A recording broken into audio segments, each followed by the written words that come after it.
There's a lot that I could say about this compass, but I'm going to keep it short. There's a base plate. On it there's an arrow, and I can use that as my direction of travel arrow. Now, this is called the bezel. It rotates. And if I am to line it up perfectly with north, perfectly with 360 degrees or 0 degrees, I am not accounting for where I am located on Earth. This is a topic that you should look up, okay? It's a bit complicated to discuss in this amount of time. But on your map over here, it's going to tell you your declination. True north lines up with the North Pole. Our compasses are magnetic, depending upon where we are on the Earth's surface. Their magnetic needle is going to pull us off of true north or the North Pole. Our maps are marked as true north or the North Pole. So I know because I've looked it up. It also says here that we are 12 degrees to the east from North Pole. This map was made in 2001. The horizontal trace of our position on Earth, if you were to stay in the same spot, is going to change all the time. Every year it changes, maybe, I don't know, half a degree or something in this area. We are now at about 10.5 degrees east. So this map is off. What does this mean? I believe that being off by 1 degree over 5 miles means that you're going to be off 500 feet from where you think you are. This can be a lot if you're shooting for a particular water source. If you're just sort of aiming in a general direction, like towards a highway, you're going to be okay. But it's something to take note of. So, if this is the North Pole, and I'm told that we're drifting 10.5 degrees to the east, I need to make up for that magnetic drift by subtracting 10.5 degrees from my compass. So when I'm at 360 or 0, I'm going to subtract 10.5 degrees, which would put me at 349.5. And that will set my compass to be in line with my map. Now, other features of this compass are the needle, right? Underneath the needle, you can see that there's a place to house the red part of the black magnetic needle. When I put red in the shed, that means that my compass is pointing north. And that's what I want to do. Things to watch out for, particularly for this expedition because we're going to be in our car, but when you're around metal objects, they're going to pull at your magnetic needle. So you want to make sure that you're, just over regular ground. Certain types of rocks that have a lot of iron in them can even pull your needle. But what I like to do is make sure that my base plate is nice and flat. If this is around my neck, when I hold it, I'm going to be sure not to hold my compass like this, but parallel to the earth, and I can move it until my red is in the shed. Red is in the shed. That's pretty much all I'm going to tell you right now about the compass. I know that this way is east, this way is west, behind me is south, and in front of me is north. Compass 101, pretty much done. In order to set my maps out so that they align with the land, I'm going to put red in the shed, line it up with the edge of my compass, and line up the outside map of my map with the edge of my compass, and now they are set. So, I mentioned that the safest way to begin navigating is to have as many tools around you as possible so that you feel confident about not getting lost and instead concentrating on how to read the features of a map. We've already seen that we are at 103. We are along a highway and where another road, when I come down here, it says that this type of road is unspecified. Sort of a four-wheel drive road. But anyways, we're right about in front of that juncture. So we're somewhere about here. Okay, so we have our road this way, and we have our road that way. If I'm sitting here, and this is really where I am, one thing I'm going to look at that should be pretty obvious is this feature right here. Why? Well, first of all, it has an enclosed circle, which means that it should be a peak. Second of all, in comparison to much of what's happening on this map, it has green, which means that there's overhead vegetation. It means that there's like trees or something on a hill. So, if I set my pencil, for example, or my compass from where I'm sitting to that feature back there, the very peak of it, or I point my arm in that direction and I turn around me, what do I see but a hill with some green on it? And so I've lined up one thing.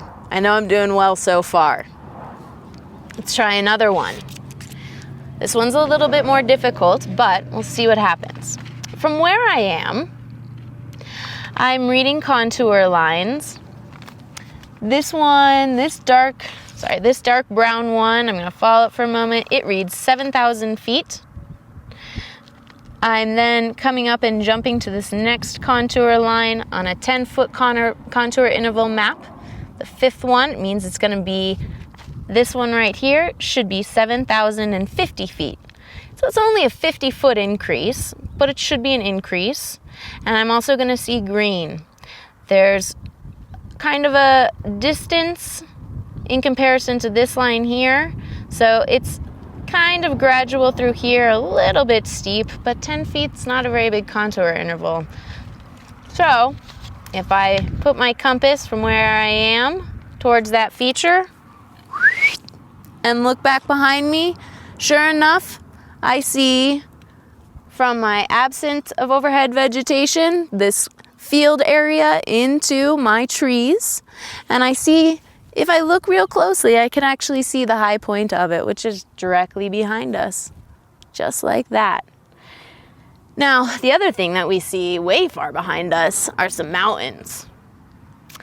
You're gonna have to start to understand depth and depth perception as you read these maps. Do you think that those mountains are on this map? When I look at those mountains, they look pretty far away in comparison to, for example, that little green feature there. They might just barely be on this map, but not very much, okay? Now that we know where we are, okay, we've officially gotten it, we're all safe, what we're gonna do is take the string of our compass and measure a particular distance. Then we're gonna get in the car and use our odometer and stop at that very exact same distance. So the first place I wanna stop is, we're gonna take and travel this road like this. It's gonna curve a bit, and we'll have that expectation. Ooh, this is a nice spot, right?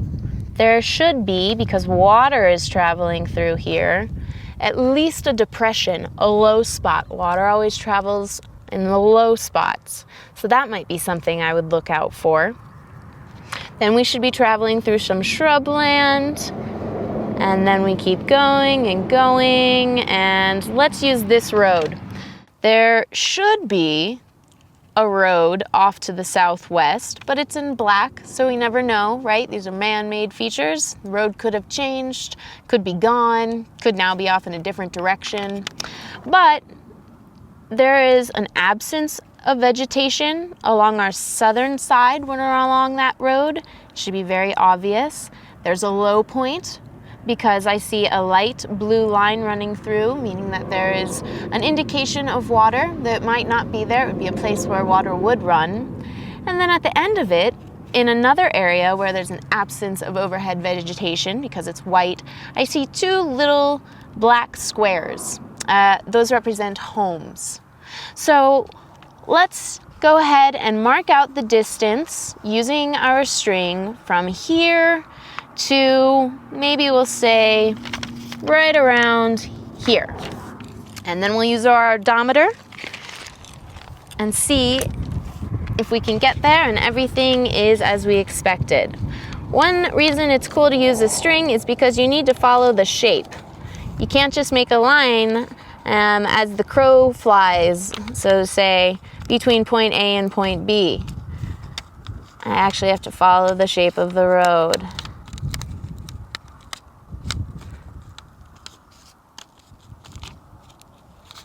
You'll notice that I started at my knot so that I know how long this actually is.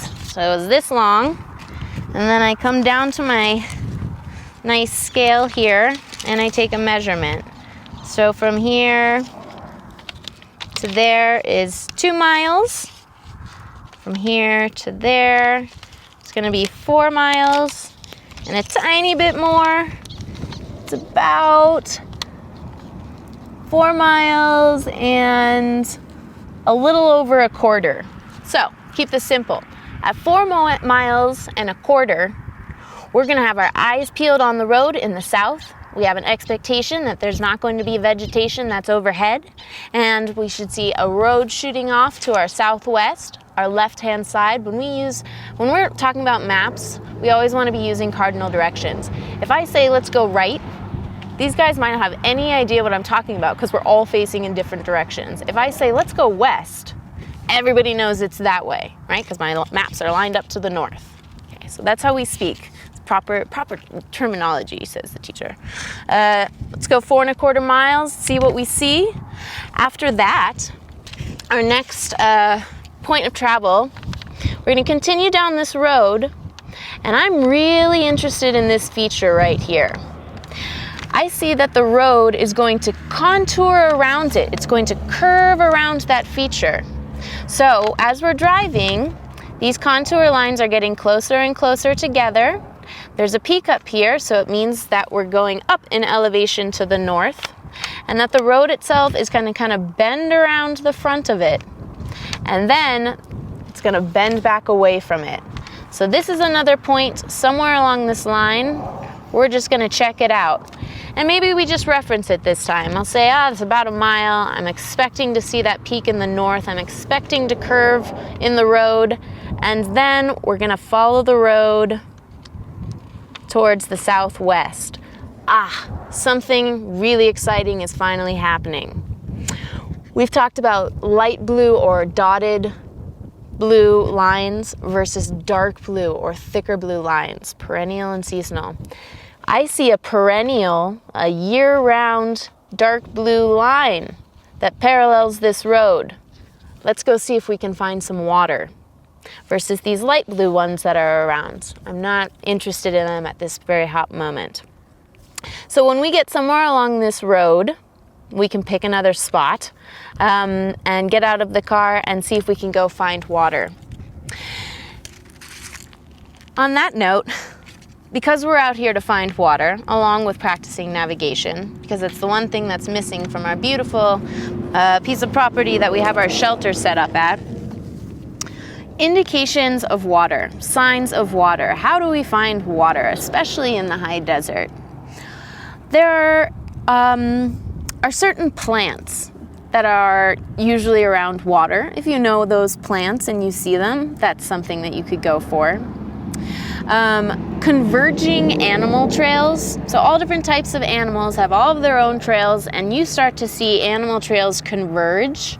Oftentimes that means that they're leading down to water. Birds. What do we think about birds? Think that's a good idea? Should we follow the birds?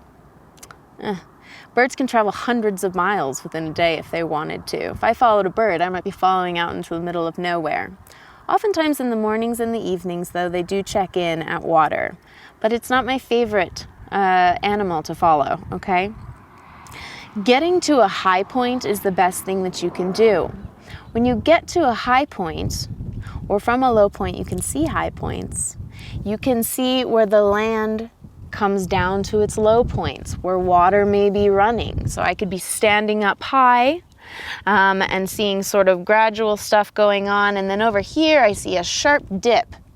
That might be an area I would travel to. Also, when I'm up high, I can actually see the reflection of water way in the distance. And on our way back, we're going to see if we can see that for this Kelly Reservoir that we first looked at. See if we can see that reservoir. Another thing to note is change in vegetation.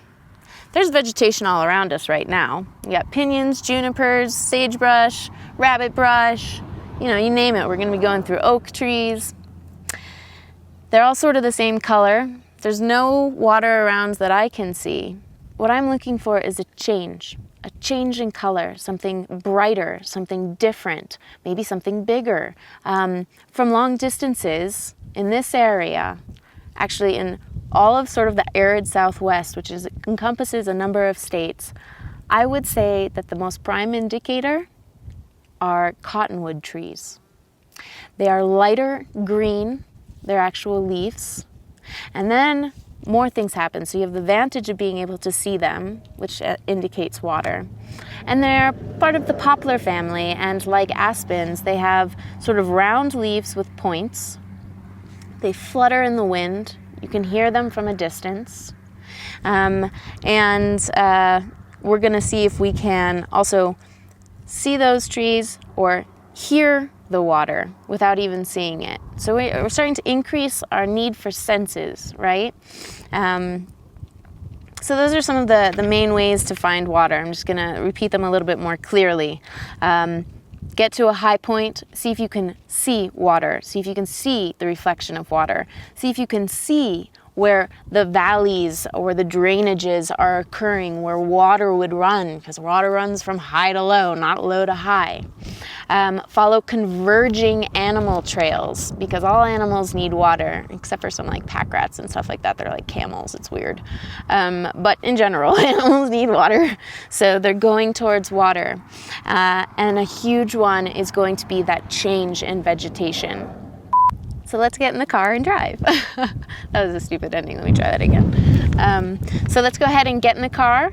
We're gonna set our odometer at 0. We're gonna go 4.25 miles, and we should have the expectation that on our southern side, we're gonna see an absence of vegetation, and on the north, it's gonna be a little bit of an absence followed by green. So it should be green in the distance to the north. We've stopped at about 4.25 miles, a tiny bit more, so we had a little bit better of a vantage, and everything is as we expected. Off to my south, I have an area that is sagebrush, low shrub. It's an absence of vegetation. Then I see some green on my map. Sure enough, I see some green trees, some oak trees. I push a little bit farther to the south, and I see 2 shelter structures, 2 homes, just as expected on the map. I look west, down the road in front of me and a little bit south, and what do I see? I see cottonwoods. I see big, tall, green trees, and of course, as I look back at the map, I had a light blue line that right about where those trees are transitions into a thick, solid, dark blue line, so my water indicator is working. When I look straight ahead of me towards the west on the road, I see off to my north just a little bit is a big peak, a hill. The one that we were expecting to drive past and then contour around just a bit to the north before we then start heading southwest again. So we've landed exactly where we thought we were going to land. All of the features that I'm seeing around me match up on the map. Always make sure not to force things. It's a common mistake. Really make sure that you are where you think you are and that features are matching up perfectly. You should be able to stick your arm out at something and nail it if you know exactly where you are. Same thing with this peak straight in front of me. So we've done well. Yay odometer, yay us. We'll go to our next point now. We're gonna follow this road and contour around to the front of the peak until we bend back. Expectations. We are now getting into an area where we see lots of white and green dots, shrubland. I'm expecting heavy sagebrush in this area. Now the other thing that we saw is that when we were looking down this road And then off to the south a bit, we found some cottonwoods. Now they're next to this little dotted area of blue. It's probably a little bit of a marshy area. I see some cottonwood trees here. And where this light blue line turns into a dark, thicker blue line, our perennial water source should be starting. So those cottonwood trees probably are our water marker, and we're going to follow the road through the shrublands until we get to right around here. And we're going to drop down and see if we can hear, smell, and taste and touch water. One thing that we should know is this big, thick red line.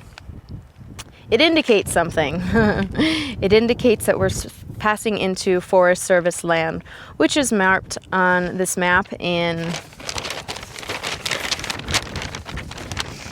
black because it's a man-made title. Starts over here, blah, blah, blah, La Salle National Forest. So we are heading off of private land, and when we really start paralleling this perennial water source, and we should pass a sign that should say they're on National Forest Service, we're going to pull over and go south and see if we can't find water. We've driven to what we saw as the thick red line on the map that indicates we've reached National Forest land, and sure enough, we have a sign letting us know that we have crossed into that boundary. Now our intention is to look south and find out if we can find water. And when we do, we should see that the elevation goes down because we're standing on a higher contour line and the water should be running lower. Sure enough, when we look over there, we're going to see that. In the distance, we also can see a large peak. And we'll see that one side of it sort of has some vegetation, but also a lack of some overhead vegetation, maybe a bit of a shrubby area. Steep contours, I would say the contour line should be fairly close together. We're going to go ahead and see if we can find this on our map. We've just crossed over into National Forest, indicated by this red line. We are a bit up in elevation on one of these contour lines, and we can watch them all dropping down into our water source. So if we are to hike south, we should hit water. And before we get there, we should be able to hear it, of course. The other awesome thing that we can do is when I look straight behind me, I see a mountain peak. And on one side of it specifically, there are a few trees, but there's also a lot of absence of overhead vegetation on that one side. So if I take my pencil and I visually look straight at that peak, just right there, and right at where that kind of shrubby vegetation starts, right there, I should be able to create a line and hit a mountain. There it is. So that peak back there, entitled Prairie Dog Knoll, and the encircled area comes to a height of 9,928 feet. Lots of contour lines really close together, so it's showing that it's fairly steep. And sure enough, this side of the mountain is spotty, green and white, meaning that it's some kind of a shrubby land area, or, you know, some trees, but mostly an absence of overhead vegetation. So I've just lined up a couple different features and feeling really confident about where I am. The other thing that I can look at is that from my view, I see that area where there's sort of the shrubland. Then I see that there's the peak of it is actually kind of long before it banks down at a more gradual slope. So when I look at this feature, I see the peak, I see this length of the top of the mountain before it starts to go down a little bit more gradually. So let's go ahead and see if we can get down to this water, and that's it. The longer you spend in the wilderness, the more your senses become attuned to the tastes, the smells, the sounds, the feels of the earth around you, so that you are more apt to catch on to the resources that you're looking for, to see the tracks, to hear the water.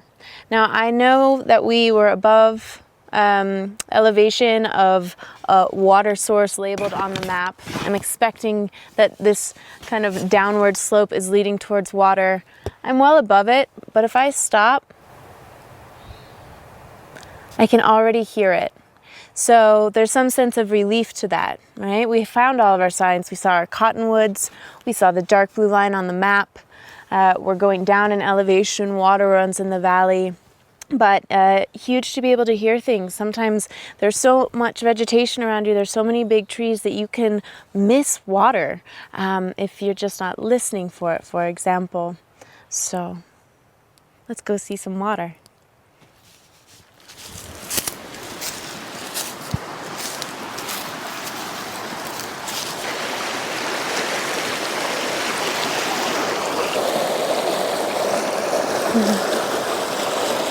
So we finally made it to water. When we think about our order of operations for our priorities of survival, we remember that after taking care of our medical emergencies, dealing with our core body temperature, we then need water. Hydration is critically important. So we finally got into it, and now I feel really comfortable about utilizing all these resources around me to take care of myself, to gather, to potentially hunt, to trap, make shelter, and also to clean up. Maybe take a dip in this water and have a refreshing feelings for my psychology and my attitude about being out here and still feeling like a modern day human being, not some cave woman, and yet at the same time beautifully connecting with the natural world and all that it has to provide. Am I starting from where? Where you got to the black part and you're like, it should be, but don't trust it. Okay. It's just man-made, Cool. not woman-made. Right. That's funny. Okay. I'm ready whenever you are. Bees rolling?